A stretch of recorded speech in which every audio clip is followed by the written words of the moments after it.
Hello everyone, and welcome again to the Nourish Together kitchen. I hope you are enjoying these videos, and please make sure to like Nourish Together and stay in the loop of when the next ones are coming out. And also, if you want a little handout that goes with today's subject, which is all about detoxing, send me a message, post a comment, and I'll be so happy to send it to you. So today we are talking about how to safely and easily detox at home. Now, from a holistic wellness perspective, when I talk about detoxing, I am not talking about a lemon cayenne master cleanse. I am not talking about juicing for days and weeks. I'm not talking about water fasts or some other, restrictive and possibly unsustainable diet. When I'm talking about detoxifying, I'm talking about supporting the body, giving the body all the nutrients that it needs, and that support with really healthy habits and even some mindset tips to really help the body let go of what it doesn't need. So when we add those things, and that means that our detox is not about starvation and it's not about restriction, because we do need a lot of nutrients, amino acids, antioxidants to really help the liver do its job. The liver is filtering out a lot. And when we lack certain nutrients, we don't allow that process to happen fully. So today, I will actually focus on the things to add. And before I get to the adding part, I actually want to ask you a question, because when was the last time that you felt fantastic? And please type in the chat. I'd love to know, think about the last time that you felt super energized, excited about the day, loving the way you feel in your body, and loving the person that you see in the mirror, and just really feeling like excited and with clear focus. Think about that a little bit, because a detox may not be the answer to it all, right? But it is a great way to start in that direction. And when we do that, we allow the body to let go of the things that are keeping us from feeling that way. So today, unfortunately, there's about 80,000 chemicals in our environment, and another 2,000 or so being added every year. So the food we eat, the water we drink, the air we breathe, the products we put on our skin, that we use at home, all contain certain things that might not be ideal, right, for our bodies.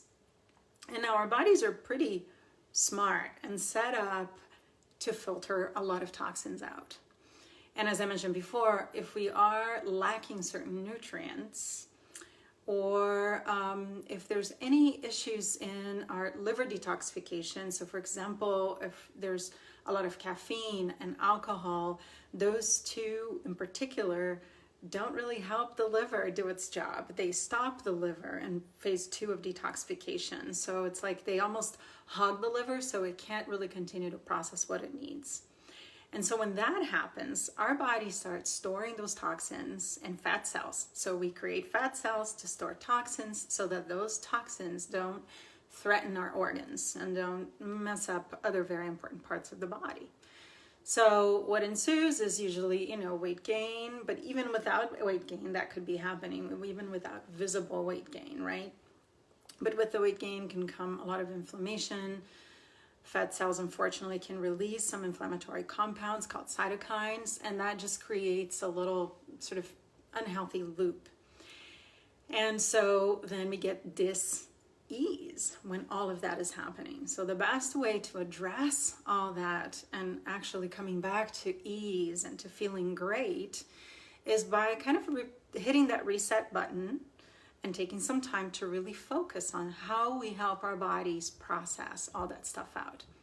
And spring is a great time, so we can use springtime as a springboard into feeling fantastic, because it's getting warmer, we can be outside more, we can sweat more. In Chinese medicine, springtime is connected to our liver, and so it's the wood element, and so it's a really great time to focus on that.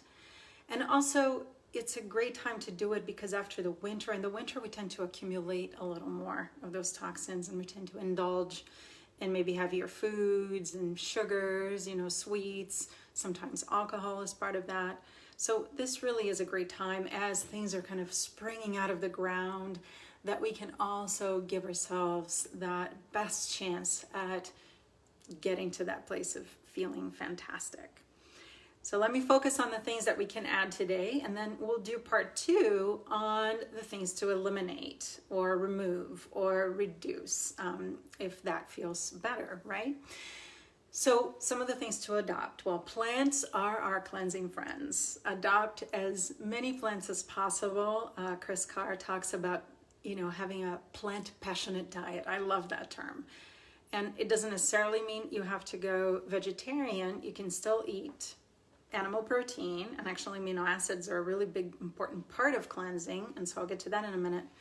But do focus on having a lot of plants, maybe even half to 2/3 of your plate being plant-based.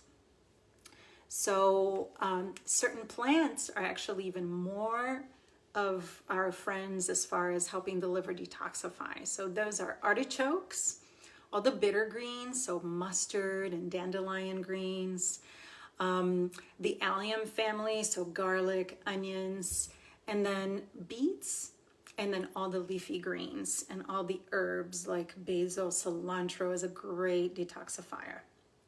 So add those as much as possible 3 times a day.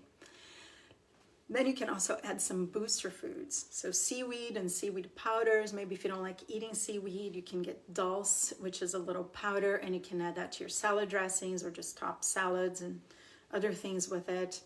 Nutritional yeast and bee pollen. Those are great, especially right now, and also to help deal with some allergies, the bee pollen specifically.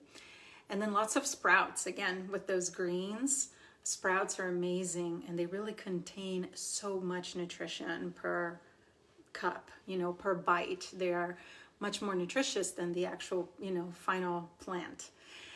So, and then fuel the liver with those amino acids.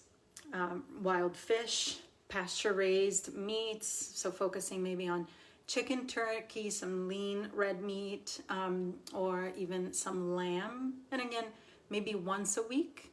Not a ton of red meat, but enough that you are making sure that you get all of those amino acids. And if you are vegetarian, then you can still use eggs and all of the vegetarian proteins coming in from the nuts, seeds, and legumes. And even a combination of legumes with some grains. Though during the detox, we don't want to do a lot of grain, but wild rice, for example, would be perfectly fine. You match that with some lentils, and then you're starting to get the whole amino acid profile. And even whey protein too, for vegetarians, not vegans, but for vegetarians, whey protein can be a really good way to support that amino acid intake. And also focusing on high quality fats. So olives and olive oil. Now beware when cooking with fats, beware of the smoke point, because olive oil is something that a lot of people switch to but don't realize that it can't be heated more than medium heat. If you see the olive oil smoking, it's time to throw it away, because the minute we mess with the molecular constitution of the olive oil, it just becomes a rancid fat, and it is as bad as many of the other bad fats. So make sure that the olive oil is used for salad dressing, so no heat at all, or just low heat. And then you can also use ghee, which is clarified butter. Even though we avoid dairy during a cleanse, ghee is okay, and it can, again, be used in moderation, but it can be used also with coconut oil, and those are for like more high heat cooking. And some small amounts of avocado oil, and then really focusing on those nuts and seeds for the fat as well. And then, last but not least for today, is find something you love about yourself every day. Even if it doesn't feel quite right, or it feels too woo-woo, whatever it is. Just trust me on this one. When you look at yourself in the mirror, think of something really lovely to say to yourself. And it could be about maybe an accomplishment that you had, or it could just be, wow, I really love your lips. How great that we have this beautiful thing. You know, it could be your eyes. It could be, again, an accomplishment or a way that you are, or, oh, I am really grateful that I can be very generous with those around me. Or you name it. There are so many things you can find. And once you actually get on that train, you'll find more and more. And why is this important? Well, we tend not to take very good care of the things we don't love. And so if we don't remind ourselves that we really love ourselves and that we're worthy of this kind of attention with our bodies, with our health, it's just harder to really stay on track if we don't do that. So find something you love about yourself every day. Let me know how it's going. And join me again next week as we go over the things to eliminate during a detox. And please, if you feel like I would really love some support, and doing a guided detox is something I highly recommend at least twice a year.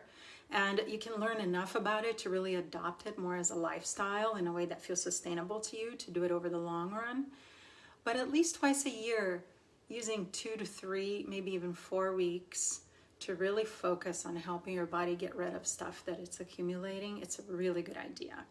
And I help people do that. I have helped hundreds of people in the detox process. And so talk to me, leave a comment, check detox.nourishtogether.com for more information on detox support, or just, talk to me. I have, Facebook group, different things that we can stay in conversation, because I would love to support you in your path to feeling fantastic.